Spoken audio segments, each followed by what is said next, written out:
Okay, looks like we are live on Facebook. Hello, everyone. My name is Heidi Foy. I am the creator of opportunities at Bullfrog Creatives. And as some of you know, if you are first time tuning in, this is College Rodeo 101. We have had interviews with the NARA staff to kind of give us a heads up of where we're going, what it looks like, decisions that have been made, and how it's impacted the association. And also having some interviews with colleges across the country to talk about their programs. So today we're going to do something a little bit different. We have a guest with us today, Mr. Jed Moore, who is a former coach with the NIRA and coach for a little over just about 10 years. Has some experience in the recruiting process, also was a contestant, so has some experience similar to mine, looking for a college that fits your needs, a program that fits what you're looking for. So we're gonna just have a real candid conversation about recruiting, what coaches look for, what questions you can ask, what you should be looking for as a student, when you should start looking. Jed, thank you so much for joining us. Appreciate your time. And I guess where do you want to start? There's so many things that as a high school senior or junior for that matter, where should we start? When should kids really start thinking about their college careers if they want to rodeo? Yeah, absolutely. So we could spend hours and hours talking about individual needs for each cowboy or cowgirl. But we've got to, kind of narrow down our focus and talk about a lot of the things that you can do to help make the process smoother, help to make your decisions easier, and help to find that perfect fit where you don't just get along and do all right, but when you graduate college and your college rodeo career is over, you can say, that was the best decision that I had made, was choosing that coach in that college in that location. Yeah. So when do you think kids should really start looking? Junior year is a great time. Springtime of a junior year, getting in touch with a college coach so that they can kind of follow you along and monitor your success and be in touch with them, scheduling visits. Throughout my career, I had students contact me as early as sophomore year. But for the majority, I tried to contact a lot of my recruits when they were juniors. But, that being said, we even pulled the rabbit out of the hat and got visits and got students registered within a week of classes starting. I don't recommend doing it that way, but it's okay to say that it's probably never too late. Okay, perfect. So I know one of the things that you have done in the past is you've attended several recruiting. Talk to me about the recruiting programs that you have been through. Absolutely.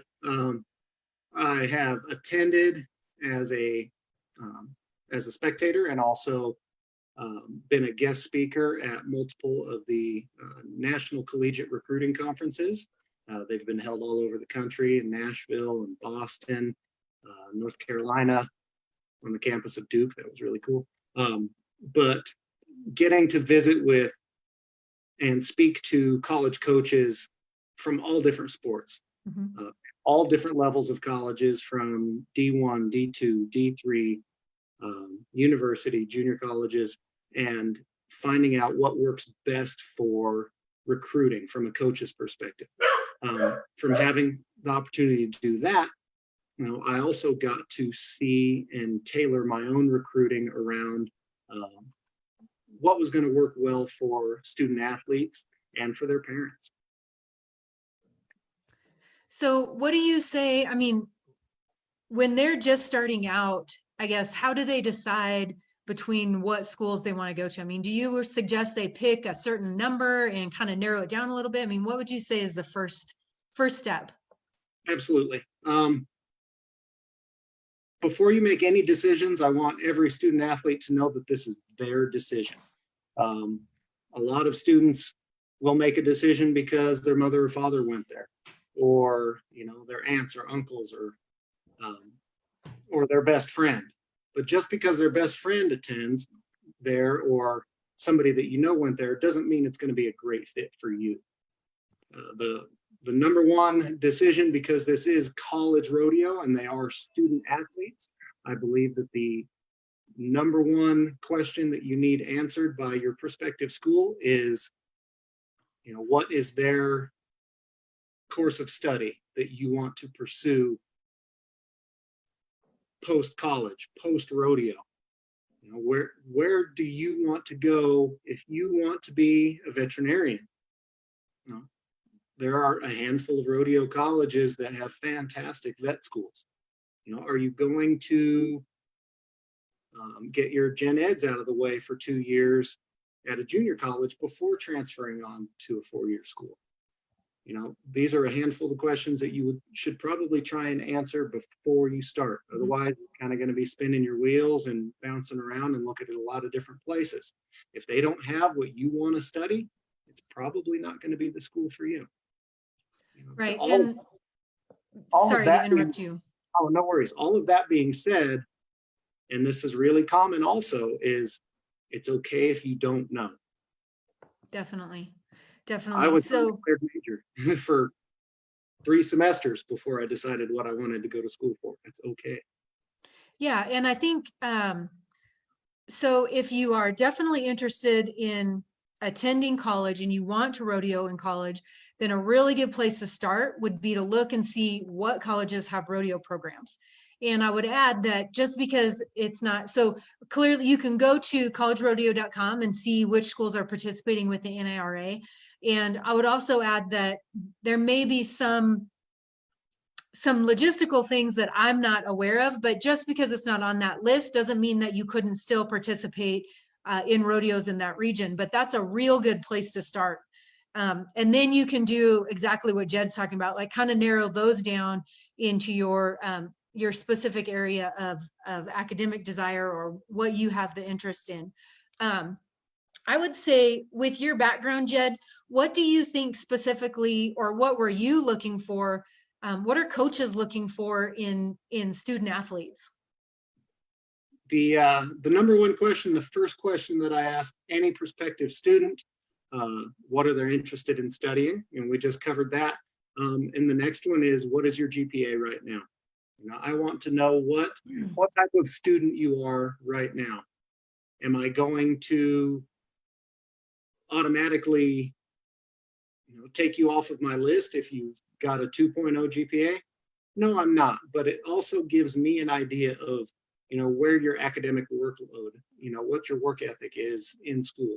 If you're not eligible, then you're not going to be any good on my rodeo team. I need student athletes that are going to be making the grade. And I know when young men and women are in high school, their junior, their senior year, maybe their freshman, sophomore year, they weren't very focused on their academics, or maybe they didn't realize how much that GPA was going to follow them after high school. But that's the first question that I ask a student, is about their academics. And then otherwise, I'm looking for character. If I identify a student athlete that is going to be a potential scholarship recipient, I'm looking at character. I'm talking to other people in the region, maybe people that they know, to find out what they're like. How are they? How do they act at the rodeo? Are they, when they're not up to compete, are they helping out? Are they running strip and shoot? Are they helping trip gates? Are they, being helpful? Or are they, these are all types of things that are going to add up to good team members and teammates on my team. Coachability, ambition. I want to know what their goals are. The more precise goals they can give me, the more I know they've thought about their success. If they just say, I want to go pro. Okay. Well, you've narrowed it down to about 95% of all contestants. I want to know, what stages, what steps, what benchmarks you want to meet in order to reach your goals. If you've thought about those things, you're already looking like a better recruit to me. Perfect.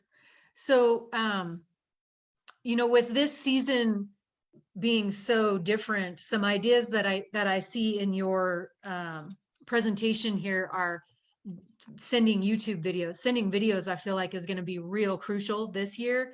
You know, maybe as a junior, really start thinking about putting those videos together. And if you're a senior and you're still looking for that place, then it's not, just like Jed said, it's not too late for you to find a home. And this season's going to look a lot different than it has in the past, because they're not going to be watching you in the spring rodeos. So putting those YouTube videos together, individual rides and runs and anything like that.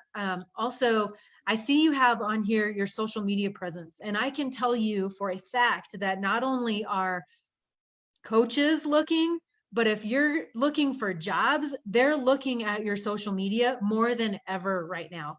And this wasn't around when you and I were just fixing up to go to college, which I'm not going to lie, it's probably good that it wasn't. And maybe this generation is in a little bit different, it's a little bit different. Social media has been a big part of growing up for them. And so maybe they're already thinking about what's on their social media, but definitely know what is being said about you. Google yourself and see what comes up, because I guarantee your LinkedIn, which maybe this class doesn't have it, but your LinkedIn comes up first every time. Your social media comes up first before the sports stories and before anything else. So I think having that social media presence under control is really, really important right now. I can't stress all of that enough. The social media presence. I have removed, high level scholarship athletes from my recruiting list over social media posts. Think before you post. What is this going to look like? To a potential sponsor, a potential coach, a potential employer. The communication with coaches. You mentioned that this season, this year is going to look a lot different than it has in years past. There wasn't a spring season, or even junior high finals, the high school finals. All of these things are still kind of up in the air a lot of times, a lot of places where coaches do a lot of their recruiting. This is going to pass the ball on to you, student athletes. Communication with coaches. There's roughly 130 college coaches in the country, and there's several thousand rodeo athletes and contestants. So if you are interested in a specific location, if you're interested in rodeoing for a certain school, for a certain coach in a certain region, you should step up to the plate and make that first call. Every coach's contact information is right there on collegerodeo.com in every region from every school. Coaches love proactive athletes. I loved it when a student athlete would send me videos regularly, practice pen, competition, letting me know how their horses were doing. If they had any injuries, that's an important thing to know also. Having that communication and starting that rapport, that back and forth with a coach. You're going to spend 2 to 4 years or even 5 years with this coach. You need to be able to talk to them. And I'm saying you as a student athlete, not necessarily a parent. It's okay for parents to ask questions, but especially throughout the recruiting process and especially on the visit, the coach wants to see the student athlete asking the questions. It's okay to have a list. It's okay to have had discussions with your parents about, what maybe their concerns are, what they want to know about, but you should be doing the communicating. You should be doing the talking with the coach. Yeah, for sure. And I would add too that I know that there's a lot of pride when it comes to being recruited, and don't just sit back and wait for that to come. Just like Jed is saying, reach out to the places that you want to go. I mean, don't let your pride stand in the way because you weren't recruited, like they didn't reach out to you. Don't let that stand in your way. If you want to go somewhere, be proactive and make the first call and send the videos. And there's something to be said about the squeaky wheel gets the grease. If you're making the most noise, they know, first and foremost, they know that you're interested, and second of all, they know that you mean business. And especially, for those seniors, if you haven't found a place to go and you haven't been recruited yet, get to making that noise. And even this late in the game, if you show the initiative and let's say they don't have any scholarship money, but you're still contacting them and reaching out and sending those videos, I guarantee they'll find it if they want you to come there. And I mean, they may be tapped out, but there's always resources for a coach to kind of to hit on. And don't let your pride stand in the way. Reach out first and make those connections early and often. For sure. I know that, I can say with a fair amount of certainty that this spring, there isn't a single college rodeo coach that is out of scholarship money right now because of the nature of the, the shutdown and, not having rodeos. Coaches are not getting to go out and see athletes near as much as they'd like. And maybe athletes are not getting to travel to colleges, for signings and visits like they normally would. So if you're a senior and you haven't been contacted by a coach that you're interested in rodeoing for, or you think, boy, I'd sure like to go to such and such school in such and such region, then make that call. Start that up. I know there's a lot of status in, having been recruited, or multiple schools called me for a full ride. That's great. Some of the best rodeo athletes that I ever had on my team were not heavily recruited by colleges. They put in the work and they developed themselves, and they were not even close to peaking in their ability when they were in high school. And those are the athletes that coaches really like. We want the ones that, maybe haven't already been a superstar, but they're putting in the work regularly, and they are setting their goals, and they're driven to be that athlete. Yeah, for sure. So, Jed, we're coming up on just almost 20 minutes here. What would be your top suggestions at this point? I mean, that maybe we haven't covered yet. As far as, building yourself a checklist and setting a timeline for how to do those things, for your process, your timeline, make time for your visits. When's it going to happen? Again, there's a lot of up in the air right now about travel and visits, and, are the schools even going to be open for you to tour? That doesn't mean that you can't be in touch with the coach. And I know a lot of colleges are working on virtual tours where you can cruise around and see the campus even without going for a visit. As far on your timeline, when are you going to decide? Chances are where you're going to go to college is the toughest decision you will have made as a young adult. And it's hard and it's scary, For a lot of people, it's like buying your first car or buying your first house or getting engaged to be married. These are huge decisions. Set a date on your calendar when you're going to decide. After you make your decision and you tell that coach and you sign your letter of intent and you let them know you're going to come, you'll be glad you did. March 1st, the date's already passed for senior signing day. So if you're already already signed with a college, awesome, congratulations. It's going to be a great experience being part of the college rodeo family. If you haven't yet, it's okay, I promise. But when you're ready to sign, your coaches will be ready to sign. Make a checklist of the things that you want in your program. What is it exactly that is going to make this the best possible situation for you? Is it the geographic location? Are you close to home? Are you further away from home? Do you want to spread your wings and see an entirely different region and meet new people? Do you really connect with the coach? Is that particular coach going to really develop you in your events to elevate your game? What are the facilities like? Indoor facilities, outdoor facilities? What is the boarding like for your horses? What do they have for rough stock for practice? How often do they practice? Get these questions answered. They will help you make your decision.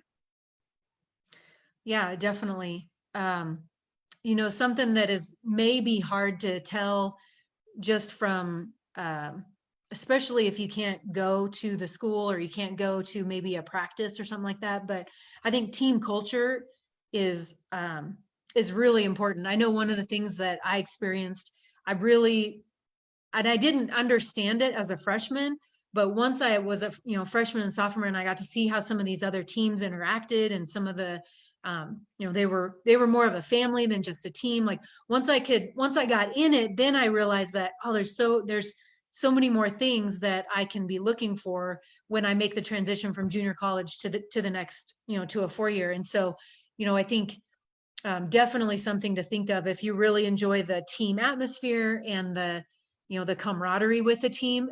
Ask those questions when you're talking to the coaches. And horse boarding, I think for sure, looking back on my experience in college rodeo, I boarded my horses with people that I knew or with people that I met just from being on the team. And those experiences are right up there at the top of the best part of college rodeo for me. I kept my horses at a gentleman that I knew, that I grew up with his daughter, rodeoed with his daughter, and when I was in junior college. And then when I moved to Missoula for the 4-year experience, it was people that were interested in the rodeo program and helping those people succeed. But those relationships that I built, I still have those friendships now. I went back to Missoula for graduation. I went back, I wasn't able to go back for her wedding, but, we'll be going back this year for a birthday party. Those are the relationships that I really, really look back on. Those are the people that supported me when I was down.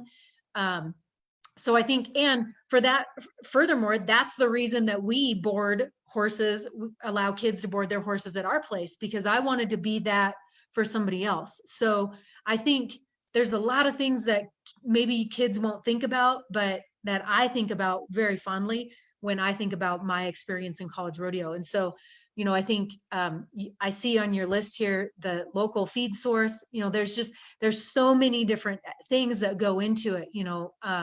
And this is a real good list for kids, and I might actually post this on the page just for people to reference back.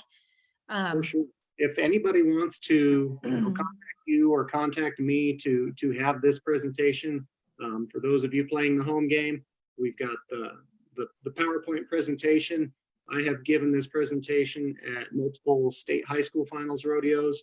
I've given this presentation at the National High School Finals Rodeo several years. And there's lists of, things to consider: regional travel, coaching staff, strength and conditioning, where you get your local feed source, class sizes. Heidi mentioned what is that team culture like? You don't only have to speak to the coach. If you are, really considering a certain school, hop on the school website, see what their team roster is. If it's a junior college and there's a freshman on that list, reach out on social media and talk to that student. Hey, I'm interested in going to this college. Can you tell me a little bit about that? These are going to be your, cowboy and cowgirl teammates, and the people that Heidi referenced as, the people that really made, the collegiate rodeo experience important and so impactful in their life. I tell a lot of cowboys and cowgirls that the people that you meet in college are going to be the people that are your best friends for the rest of your life. Does that mean you don't have great friends from high school? No, that doesn't mean that at all. But it means that the relationships that you develop when you're in college and the people that you meet are going to have some of the biggest impacts on your life. Yeah, for sure. I think there's a lot, of course, it's super easy for me to think back on it now, but there's a lot that I learned that I wasn't anticipating learning at that point in my life. And so I think a lot of those people really shaped who I am now too. So thank you so much, Jed, for coming on. I'm going to put together some different slides and stuff to put up on Bullfrog Creatives page. A lot of it is pretty easy. I mean, it's the kind of normal things that you think about when you're going to college. A lot of it's not. A lot of it changes when you add horses. It's different than just going to play basketball because you're bringing a few extra things with you. And even if you're not, even if you're a rough stock rider, there's still lots of other questions that definitely can be asked to help you kind of set you up for success in college rodeo. So again, thank you so much for coming on. Thank you for your time. For those of you that are tuning in, we don't have any questions, but hopefully kids will watch or parents will watch and tag, tag their kids. We've seen a lot of that over the past few weeks. If you're watching live, thank you so much for tuning in. If you're rewatching, like I just said, post your comments below and Jed or myself will reach out and do the best that we can to answer them. If we can't answer them, we know somebody that can somewhere, I'm sure. Next interview is Friday at 2 p.m. and we will have a coach from West Hills Community College, Mr. Justin Hampton, join us. Next week, we've also got a full week of interviews. Dodge City coach will be with us, University of Wyoming coach, and then also South Dakota State University will be profiled next week. I want to thank you guys for tuning in. Also thank Jed again. I know I've said it a couple times, but I really appreciate it. I know everybody's got wonky schedules right now, so we appreciate the time. We appreciate you guys tuning in. Again, if there's a college that you are interested in, that you want to talk to the coach, you want to know information about, but you can't get there, reach out to me and I'll make it happen here. I know we've had a couple of requests and I'm working on those. So keep tuning in and we'll do our best to answer all your questions. Again, happy Wednesday and we'll see you on Friday.